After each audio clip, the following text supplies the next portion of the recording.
All right, here we are talking becoming retail. And all of us in retail are going through some level of digital transformation, only accelerated by COVID-19. And it's more than just the technology, it's more than just the machines. We actually really feel it's led by people. And that's what we want to do through this program, understand the hearts, the minds, the thinking inside the leaders, inside the retail executives, to really get a sense of what it took for them to get to where they are now, their current thinking on the situation, and most importantly, what does the next generation of retail and retailers look like? And to do that, we're going to talk to people. We're going to talk to humans. And in fact, today, I want to talk to one of my favorite humans who's been such an inspiration for me and this program and the industry at large. And before we get into any detail, I want to introduce Anne-Marie Blaire. Welcome. Thank you. How are you doing today? Thank you. I am so proud of you for doing this. I remember when you shared the idea almost 2 years ago and how excited I was. Because someday in my heart of hearts, I'm writing a book. It won't be about retail, but I'm proud of you for doing it. So thanks for letting me join you. All right, let's get right at it. And going back to when you really were a pioneer in digital and starting your early career at Limited Brands, being the director of e-commerce there, can you talk a bit about your role, what it was like to really be a pioneer in the digital age, and what are some of those learnings that we can take and learn from now? It actually goes back a little bit further. So I kind of consider myself a digital girl. From the very beginning, I was fortunate when I got out of university. I knew I wanted to work in retail, but unless you walked out with a fashion merchandising or a finance or a logistics degree, you weren't going to get a job. And, dime a dozen people who wanted to do marketing, but others had experience and I didn't yet. So I had worked my way through college. I actually worked at Victoria's Secret Catalog on the call center when I was freshman, sophomore in university. And then by junior, senior year, I'd stepped into banking because it provided me with the flexibility. So when I graduated, I got a really awesome opportunity to compete against 32 other people to get a job in banking. I know that sounds really aspirational, but it was a marketing job. And I learned print and radio and what we called direct mail before there was CRM. I had the opportunity to learn to buy media. And so that was the phase one. And then we went into this radical thing called before online banking, virtual banking. So think of FaceTime or what we're doing right now. And it was revolutionary. You drive your car to the banking office at 10 o'clock at night, and you and I could have this kind of a conversation. And we had ATM machines that were modified to take video images or images of the checks so that you could deposit them. That led me then to when we launched the first US national bank, I raised my hand and said, I want to be part of that.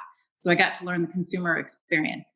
Out of that, I knew banking wasn't for me, that whole hosiery and boring suits and all of that. And I really wanted retail. So I was fortunate to be working with a digital agency that was going to do Victoria's Secret's website.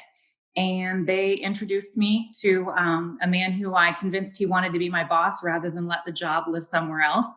And had a rigorous round of interviews with the brand, the center, and ultimately got what was my absolute dream job. That's awesome. But I know, like me, your passion for retail and the industry started a long time before that, when you would frequent a particular department store with your mother and were really inspired by the emotional connection you and your mother had with the brand and a personal connection you had with the store clerk. Can you talk a little bit about those formative years and really what impression it had on you to drive your passion for the industry? Absolutely. So my mom was she was a school teacher, but she was also this very petite person who had a very skinny foot. It was a 6.5 quad, which is the only brand that makes shoes for her at the time. And this is the late 60s, early 70s, was Ferragamo. So from an early day, I was exposed to luxury, but I didn't know it was luxury. I just thought it was pretty. And the only place you could buy those was this amazing store called Montaldo's. And for anybody doesn't know Montaldo's, it was kind of a regional department store that was very much like a Bergdorf Goodman. And from the age of 4 and 5, we would go downtown. My dad would drop us off. We'd go into this big, late 1800s building with high ceilings and gorgeous woodwork. And there was this wonderful man named Bill, who was a shoe guy. And there was another woman named Marie, who was the woman in ready to wear. And both of them took care of my mom. And when you were done with the transaction, you went to the back. There was a handwritten paper. It went in this little magic tube that went downstairs. I later learned to finance or accounting. And then out came either a package that had been gift wrapped or the bill. And so growing up under the Christmas tree, if Santa had gone to Montaldo's, there were these magical foil packages. And it was just that sense of like the emotions that it brought out in me and the beauty of the environment. And I knew that it had such an impression on me that I was really curious about how it impacted others. And that was kind of the first me falling in love with retail. Love it. Love it. And you referenced Living Brands and Victoria's Secret. I remember back in the day when I was leading e-commerce for Lids at the time, I stayed at work late that night that the fashion show went live because I couldn't get enough broadband at home, but you broke the internet. It totally crashed. If I remember correctly, couldn't even get on. And so I'm sure there are a lot of learnings through that experience in terms of bringing the physical nature of the runway show to the digital world. Can you talk about how it was like to really build up this brand and this operations from nearly nothing to being a pioneer in the digital space? Again, it was probably my greatest professional opportunity because it launched my career in a way of getting closer and learning about digital. But we were severely, I mentioned that I had this rigorous interview and I met this really wonderful man named Dan. And I knew that although the job was a Victoria's Secret catalog, I wanted the job to be under him in the strategic planning function at the center because I thought I could learn more. I also realized quickly there was a store, a catalog, and a beauty division, and that these three groups would be competing to help understand how to bring the brand to the consumer. And I didn't want to have the project or my career success limited by what could be a political situation. So I convinced Dan that the best way to launch the business was to have my role sit under him and kind of be this person who reached out to all three divisions. Ultimately, the P&L sat in the catalog. And because there was such a strong infrastructure of a catalog division with a logistics arm and a call center, it meant that what would have taken anyone else a couple of years or at least a year to make happen, we actually did in several months. So I started in June of 98. And I remember I found this drawing of a picture in August where this clock is like very much rabbit hole spinning. And we hadn't picked a tech partner. So I think it was August 17th, we finally picked our tech partner in 1998. We launched on December 4th. And, I placed the first order for a pair of black silk pajamas. We had tons of orders come in immediately, and it was holiday season. And at this time, there weren't a ton of people selling online. But because Victoria's Secret was such a high profile brand, it meant that everyone working on it, my colleagues in New York on the creative side, my partners in tech in Columbus, we all had to make sure it was perfect because we knew if we didn't do it right, we would show up on the front of the New York Times or the Wall Street Journal for all the wrong reasons. So because the brand was so high profile, we didn't have a lot of room to mess up.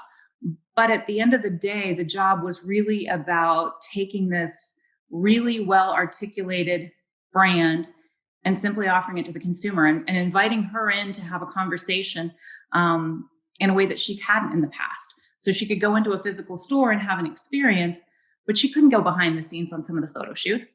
And she couldn't get to know the models in a way, they were the angels at the time. They couldn't get to know them in a way that they were very personable. So my challenge with the rest of the team was to really figure out how do we bring the richness and what's special about the brand to the consumer, and digital or technology was simply the enabler. I like how you talk about bringing it to the consumer, right? And that's what you're doing in terms of not pulling them into your format, into your store, but rather pushing your brand to where the consumers are.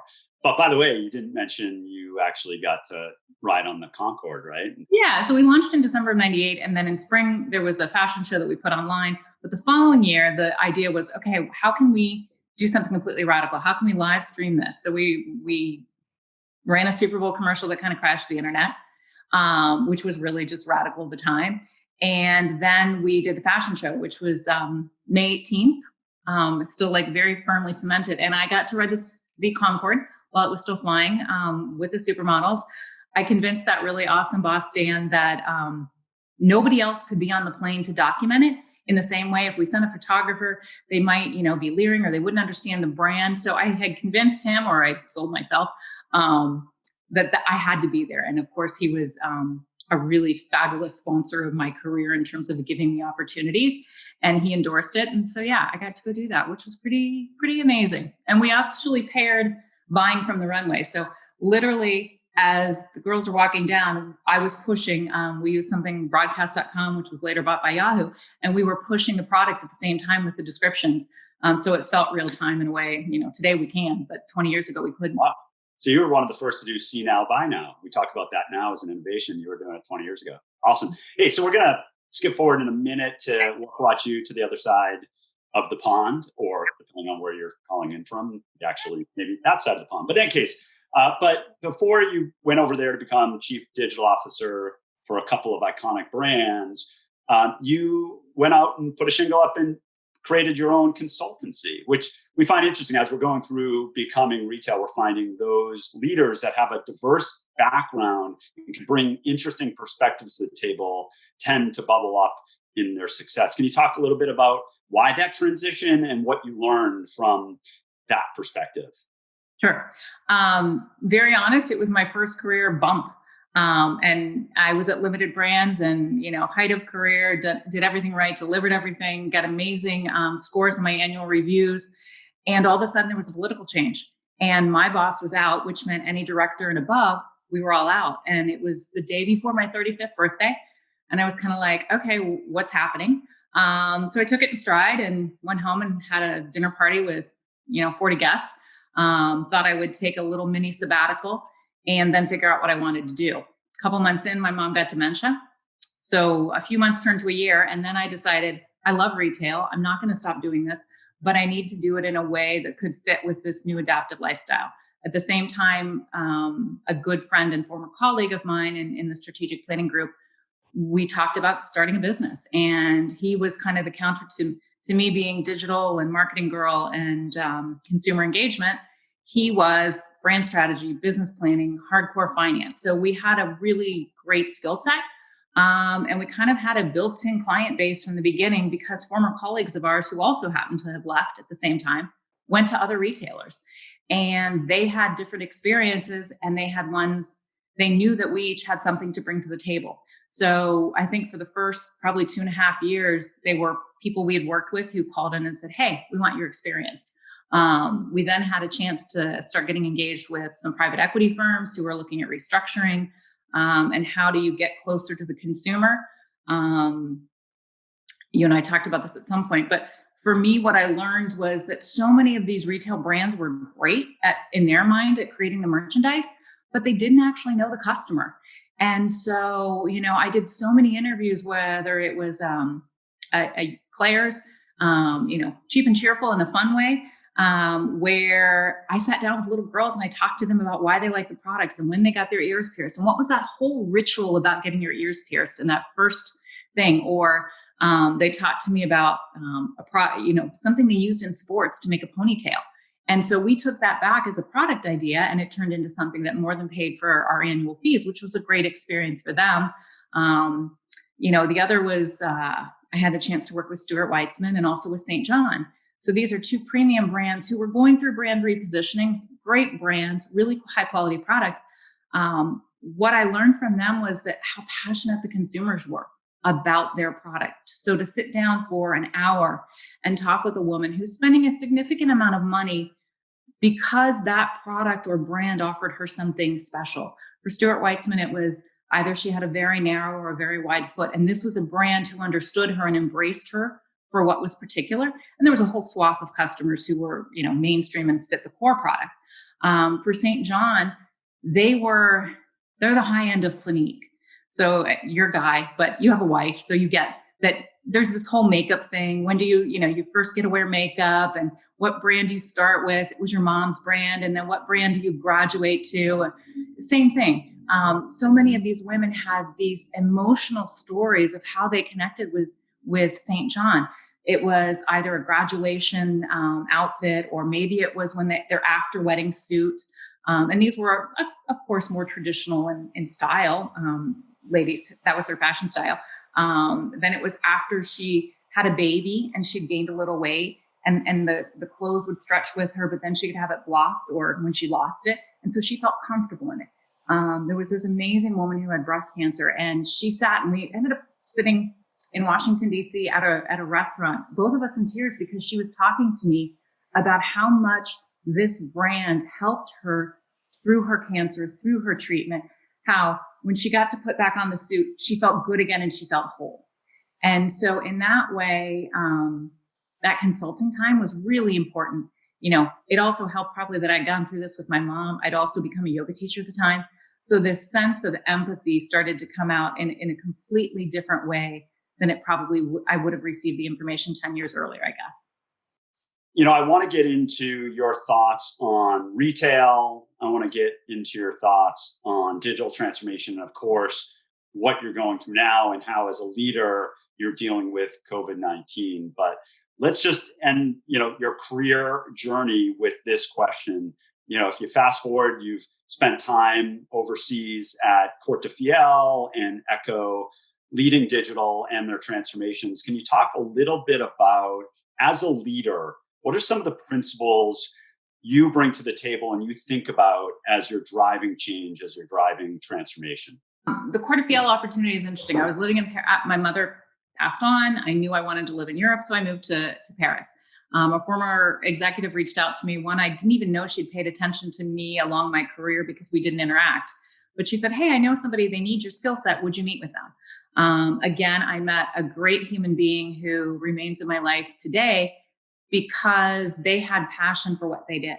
And in meeting Juan Carlos, I think probably the most important thing, first he goes, "Should we do the interview in French, English, or Spanish?" And I was like, "If you want me to sound intelligent, can we do it in English, please?" He hired me for a job in Spain as their chief digital officer. I was honest with him and said, "Here's what I have done. Here's what I haven't done. I haven't run a P&L. I'm going to need somebody strong financially to support me. I think I can do the job, but I hadn't done that before. I am not fluent in Spanish. Are you okay with that?" He said, "Yes." Based on, a couple interviews and whatnot, we established that what I brought to the table was going to be really important. And despite not having those things, the P&L or the language, that I was the right person for the job. When I got there, I found I had a team of almost 50. Very few spoke English. So it was important for me to figure out how to communicate with them. But also I looked at, just from a global economy, what were the opportunities they needed? And so it was really important. I asked him, can I help the team have English lessons? Not only because it'll help me be better with them, but I think it will give them more career opportunity. And I wanted them to start looking outside of just Spain for brands to benchmark. The team had also had a previous leader that wasn't as celebratory, might be a nice way to say it. And so they were afraid to raise their hand and ask if they could do things because they were always questioned. So what I tried to create was a culture where we celebrated successes, a little bit of competition. So within that 50, we had 5 brands, and I created teams where we were suddenly, every single person, not just the finance guy, was looking at the P&L and the daily sales and the weekly sales. And so we created these 5 teams and we competed against each other. And randomly, whoever got to their goal first, I'd, throw a pizza party or I'd bring an ice cream truck in. We started giving out an award, the Copa. And it was when we had a new colleague starting and there was not a chair to be found. And this one woman said, "Well, she can't have the broken chair. Let me give her mine." And so I went, I think it was to Zara Home, and I found something that looked like a trophy and I took it in. And then we began passing it around when you saw someone else on the team do something for someone else. So I tried to bring to the team what I found, nourishment, what I found that they were missing at that stage. For others, the ones who kind of showed that they really wanted to learn, I was easy on them in terms of correcting English. And then once they started to get more under their belt, I was more explicit on where they needed to improve, I guess, and gave a lot more intense feedback. So out of that, I think it was a perfect opportunity because I was thrown into the deep end and I got to figure out what were the things that I had in me naturally that I could pull out and offer to them? And then where were the other areas that I needed to develop, or what was missing? So that was a little bit of the Court of Fiel story. I think about the 6 leadership principles that we've identified with becoming retail. And one I feel like you just encapsulated really well is inspire people. So you walked into this position, you knew there was a lot of opportunity, but you knew that you needed to get the people empowered, excited, and inspired. And it sounds like you spent as much time on that as you did building the business, because you knew that was the foundation, the people. I mean, we did manage. I was supposed to do 12 million in the first year. In the first 6 months with the team, just picking up low-hanging fruit and helping the team have their voice, we got to 18 million and then 33 million. So I doubled the business with the team, and then we doubled again. So all of the good stuff that you wanted financially came, but it was because the team suddenly was invested in what was going to help make all of us successful. Yeah. I mean, the ultimate outcome for a transformation for a business, for that matter, is financial success, but you need to have the people, you need to have the right innovation there. And you need to go back to what you said before. I assume you found new ways to engage the consumer as you were bringing them from the physical world to the digital and trying to weave that shopping experience together. So, this might be a nice lead into my next question on digital transformation then, Anne-Marie, which is what, as you've gone through this in your career, has worked well as it relates to digital transformation, maybe an interesting example of success, and what have been barriers? And I assume it's going to come back to people given every other conversation you made, but what other things can you share with us in terms of what makes and what you think about as it relates to digital transformation? I think probably the first thing, I know we've had these discussions over the years, is retail is retail. It doesn't matter whether it's online or in a physical store. And probably the most important thing is that you don't lose sight of the sheer fact that if in a physical retail store, a consumer cannot walk in, easily touch a product, take it, and then find the cash wrap to get checked out, you fail. So the same thing is the hallmark of digital. If a consumer cannot easily find what they want and they cannot easily check out, you fail. So in that way, retail is just retail. The only thing that we have to remember is we can use technology for good, or we can try to get super fancy and we can allow the technology to, drag us someplace that the consumer isn't asking for. There have been times where people have, crazy ideas. Let's go do this, or let's go do that. And it's like, whoa. Before we get there, can we get the foundation right? Can we make sure that we have a solid e-commerce platform? When I landed at Court of Fiel, they were in the midst of a replatforming with a different provider. After 3 months of painful, this was a 4-year delay. 2 brands had moved on it. I had just gotten back from our joint venture in China, and the 2 sites on this other platform were down for 23 hours. So we could continue to fight an uphill battle, or I could go to the board and say, listen, if you want this business to change and if you want to take advantage of what's available, we need to go to the foundation and make sure that we have a very strong foundation first. And then from there, we can build upon it. So in that way, I think it's retail. Be smart, let the consumer be inspired. The other thing that always comes back to me is that brands sometimes want to show who they are. And they forget to, as we said earlier, listen to what the consumer thinks they are and or what the consumer is needing from them at that very moment. Yeah, I mean, I think you take a very practical approach to this. I don't think we actually met when you were just going through that initial blow up on your e-commerce implementation, and came to, at the time, I believe it was Demandware, but then obviously Commerce Cloud and Salesforce. But I think back to when I was an analyst, I used to call it management by magazine, right? You go and read an interesting magazine, or you go, well, I don't know how many people read the physical magazines anymore, but at the time, or go to a trade show and an executive would come back and say, how do I get that? And I found, whether your time on our customer advisory board or just generally, you take a very great balanced approach between, okay, here are the basics, but what problems can we solve for customers? And that really came across in that answer. So thank you. So let's talk a little bit more just about retail. You talk about retail as retail. And through your story, through your journey, I found it very interesting, not surprising. And I kind of knew this already, but for everybody else, you brought up people. You brought up people's names, whether it was the shopkeep owner at the department store with your mother, or it was Dan, or it was the individual who hired you at Court to Fail. What is it about the community? What makes retail special? Why are you so passionate about it? Juan Carlos was Spain, and I'll come back to him because he was, amazing. But I think, when I went to Limited Brands, I realized that I wanted to learn from Dan. He was a wicked smart ex-McKinsey partner. I knew that I was going to learn more because I was being challenged by someone who was smarter than me and surrounded by people. This was the time that all of my peers were thinking about going back to get an MBA. And because I had digital experience from the bank, I was able to have a trajectory, and I was able to get the best retail MBA that you could buy, but yet I was getting paid for it.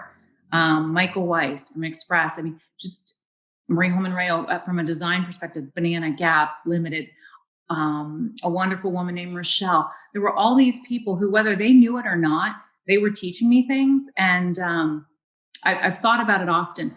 When we are growing up, our parents take us so far. And then suddenly we have interests that may be quite different than theirs. So we need these adult parents to teach us something that maybe was a gap in our experience, or inspire us or challenge us in a way that our foundational parents couldn't have. And so in that way, I have been really fortunate to have had people who've given me opportunity, who have called me out on things when you needed to be called out. But they have offered me these chances. And because of that, I have figured out for me what makes sense and what feels right is that if I'm sitting down with a designer and going over an email, or a copywriter and talking to them about the nuances, that teaching moment it's been critical for me to develop. And so that is one of the things that I then try to pass forward. The community of retailers, when I got in a bind in Spain, the first thing I did was pick up former colleagues of mine, called them and said, okay, who's got the best commerce platform? I'm in this new opportunity. I've got to convince a private equity firm and a board of directors that we need to take a course correction. So I was able to reach out to people whom I trusted in a way, in confidence and for their expertise, and get help. And at the end of the day, whether you work on an East Coast, West Coast, a European retailer, whatever, the fact that through the community of retail, Demandware was great about this. Salesforce is amazing about it. You bring together people who are like-minded, and retail is not rocket science. So when we share, I mean that with no disrespect because I love it, but when we share ideas, it's not like we're sharing trade secrets on a patent to make something. We are sharing the best ideas of how to engage with the consumer. The product that each of us make, that brand has the responsibility to make an ethical product, one that consumers want. But the actual bringing it to the consumer is a shared experience. And I think retailers are good at that, and we have fun at it. Yeah, that's great. Very, very well. And I'm finding, by the way, that individuals that I'm talking to and bringing together are more open to than ever before sharing, given the current situation we're all going through. So, all right, I got a tough question for, I don't know how tough it is, but I'm going to put you on the spot here, which is, okay, so retail, it's an industry, it's for some a career. I find it to be a verb, retailing. A lot of people, I was just on a telco call the other day, like they're retailing, right? It's a strategy. What if I were to put you on the spot and say one word, you have one word to describe retail, what would it be? Fun. I love it. That's good. I knew it wasn't going to be rocket science, by the way. So I knew that one. You said one word, so it's not rocket. Yeah. It's not rocket science, but fun. I mean, I am a geek. I missed NRF and this year due to travels, but I went 2 weeks later, and I asked you for your list, and I asked others for the list. I spent 2 days, because I love it, walking retail and looking at what's different. Even when I was little, if it was Montaldo's or later a Lazarus, which was a Federated store, I knew that mall like the back of my hand. And I knew when they changed visuals. I knew when there were different people working. I knew everything about it. And so that just that visual perception, which is why Juan Carlos was such a great mentor at a more mature point of my career. He was this amazing merchant who could bring together visual and conceptual ideas in a way that I hadn't had that part of me nourished. So yeah, it's fun. Cool. I love it. All right. So we only have a couple more minutes together. So I want to refocus here on COVID-19, get your perspectives on what's happening. It's hard not to have a conversation these days, but I want to start before the broader retail, just about you. How are you doing, first of all? And, what has COVID-19 taught you about yourself? How social I am and how much I need people. Yeah. It's, I'm used to having a team and people, and even if it's interactions on the sidewalk, talking to people about, I have a job. So there's usually so much interaction. So the first couple months, even in Amsterdam, we were a bit more open in terms of how we manage things. My friends and I, we were very serious because early on, I said to everybody, this is going to be a lot longer and a lot more serious than you think. And I was with a bunch of financial advisors at this dinner, and they're like, oh, no, it's going to be over. And I was like, it's not going to be over. So I took it really serious. I think we didn't know enough. So that idea of being really careful and cautious was important and still remains to be. But I also realized how isolating it was. So I went back to kind of what my touchstone was, which was yoga. And I was able to connect with amazing yoga teachers that usually travel the world, or I would travel to them, and they were suddenly streaming. And some of my favorites are, there's a man who does a chanting every day at Eastern out of New York City, 6 a.m. his time, which is noon mine. So I suddenly started scheduling my lunch hour to be noon so that I could do some chanting and yoga with him. For my colleagues, I offered a yoga class once a week. I just said, hey, we'll do a Zoom. I knew what I needed, so I figured there were others needing that. So that's kind of how I personally, and then I baked like crazy, meats and whatever. And 3 or 4 of my team members live nearby. So I just hop on my bike, like 2 minutes this way, 4 minutes that way. And so I've got some COVID calories to work off. But hey. The COVID 15. Well, we'll have to swap some recipes, by the way, because we've been getting pretty good about that as well. That's great. Yeah, it's, the mindfulness has been really important to me. At Salesforce, we started this thing called Be Well, and it was intended initially just internally to give us all a break and step away. And customers got wind of this. We shared this as a best practice. And now actually it's open, and there's a playlist online for all different sorts of mindfulness and meditation and yoga. So that's great you're doing it and you took it upon yourself. So, let's talk a little bit about the industry, though, in COVID-19. What has it taught you about retail? Our shopping index at Salesforce shows that in Q2, we saw a 71% year-over-year increase on digital, while at the same time, stores certainly were shuttered. But then when they opened up, there was some pent-up demand, and even the digital demand stayed. It didn't snap right back to pre-COVID. But whether it's demand or behavior or however angle you want to take it from, what have you observed about retail in the wake of COVID-19? From a professional in current role standpoint, I think we've learned, because we're a global retailer and we're in 99 countries. So what we could see happening in one place in the world wasn't necessarily happening, but we know it would be coming. From a personal point of view as a retailer, I think what I didn't see enough retailers do was to take an empathetic approach early enough on and acknowledge that your consumer was just like all of us. We were scared. We didn't know what was happening. We were unsure. And some of the really great retailers were able to, and great brands were able to be authentic in the way that they approached that and offered kind of this, a safe space of here's everything we're doing. Here's how we're making it easier. It wasn't about pushing product and selling initially.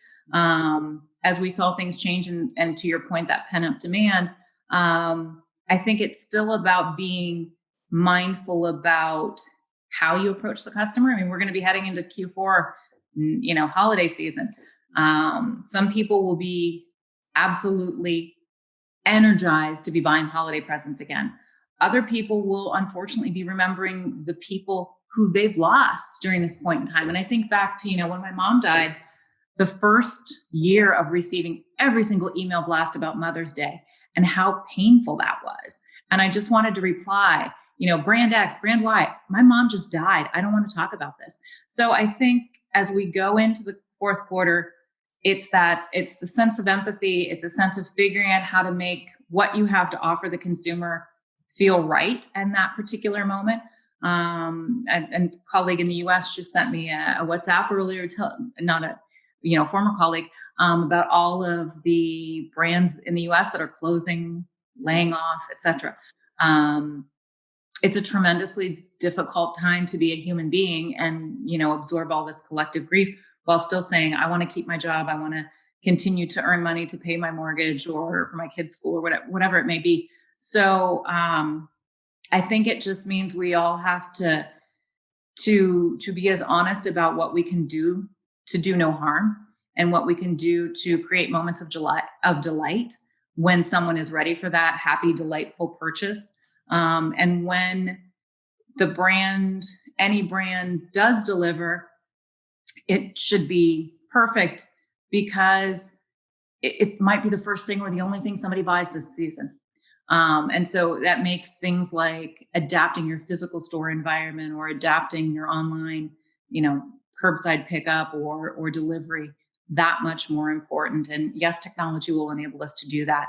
I think I was walking around Amsterdam and seeing a number of small business shops, shuttered.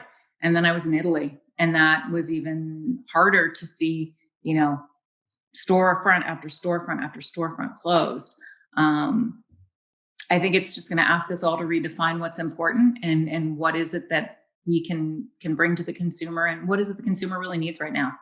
Yeah, that gets to a question I was going to ask you in terms of, what does the future look like? And I'm hearing you talk about finding a way to delight the customer. It goes back to listening to the customer first, right? Also empathy and redefining what the customers are trying to solve. So one last question around COVID-19, and then one final question to wrap this up around becoming retail and your thoughts on that, which is, as a leader, obviously you've leaned into people. COVID-19 really pushes the importance of values and leaning into your values. When you sprung into action here and kept the team motivated and kept the business running, as a leader, what went through your mind? What principles did you think about that, whether it was implicit or explicit, that you thought were important to lead by example? Being honest. I mean, one day I sent a note to my team. I'd read this great Harvard Business Review article, and I was just really honest with my team about what I was feeling. I said, the article basically talked about how, oh, I'm okay because you knew someone else had it worse. Someone else actually had lost a parent or something like that. And I said, when I went through dementia with my mom, I would kind of minimize it. I'm fine. Like, I knew there were people who had lost their jobs or had cancer, all these other things. And then I realized, and I told them, I said, I realize it's important to acknowledge where you are. So if you have a day, and some of my team have very young families, and they were trying to, dual working couples with small children, no daycare open. They needed flexibility. And I was like, you have all the flexibility you need. Some days you're going to need to go on a walk or go figure out how not to work today. And that's okay. I am very blessed with an amazing team. We enjoy each other. So, we had a few people come or go. We had people who started and never got to, go to the office. So we would try to do Zoom calls like we're doing and welcome someone. And we'd try to figure out how to impart what the culture was that we had created within the digital organization and let them be part of that. Other than that, I think transparency and empathy. I think pretending that this isn't going on and pretending that everything's fine is really the wrong thing. For me, I saw what I needed to see in myself, and I saw what I didn't want to see perhaps demonstrated by others. And that's also a defining moment. I try to teach my team that you're going to meet people who embody things that make you feel good. And then you'll meet people who you don't get the same great feeling from it, and take that in, because someday you'll get to sit in a different seat, and you'll get to be that person who chooses, how do you deal with a very difficult situation, and how do you choose to take forth the best of you, bringing others along in a good way. Empathy, trust, visibility, transparency. And that's how you've led your whole career. So it's really just leaning into that. So, okay. Last one for you. And that's just taking us to where we started, Anne-Marie, which is becoming retail. You've been on this journey. You mentioned 2 years, it's probably actually been a little longer. And we're really picking it up at this point. And as we launched it a couple of weeks ago, overwhelming response. It was really amazing to see by you and others. But one of the most common questions I got was becoming retail. Interesting 2 words, but what does it mean? So I'm going to ask you, what does becoming retail mean to Anne-Marie Blaire? Oh, wow. Because you and I, even when you told me the title, I was like, I had to think about that. Yeah. Becoming retail for me, I feel like I was just born this way. My grandparents, one was a pharmacist and a jeweler, and the other one owned a general store. So maybe I was born into it. Neither of my parents did that. And it's funny, when I was little, people asked me, oh, do you want to be a teacher like your mom? You want to do real estate like your dad? And I was like, no. And I said I wanted to work in tech and I wanted to do this. So becoming retail, it's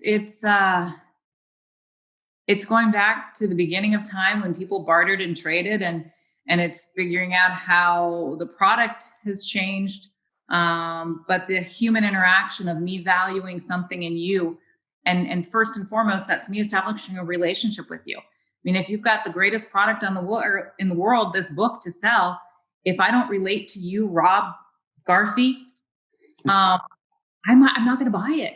But the minute that you're able to connect with me in a meaningful way, I want to learn about your book, and I want to learn about Rob Garf, who takes Garfies, and I want to become involved in that. So it's storytelling. Retail has always been about storytelling, and it's about human connection. I love it. Storytelling, human connection. This has been, I love it, Anne-Marie. Thank you so much for sharing your journey and your perspectives on becoming retail. And every time I talk to you, I learn something and I'm inspired. So thanks for not only doing this, but being such a great friend to me. I am grateful to have gotten to join you on this journey. Again, like I said, I'm super proud of you, and I'm excited to see how it evolves. So thanks for including me. You're well. Thank you.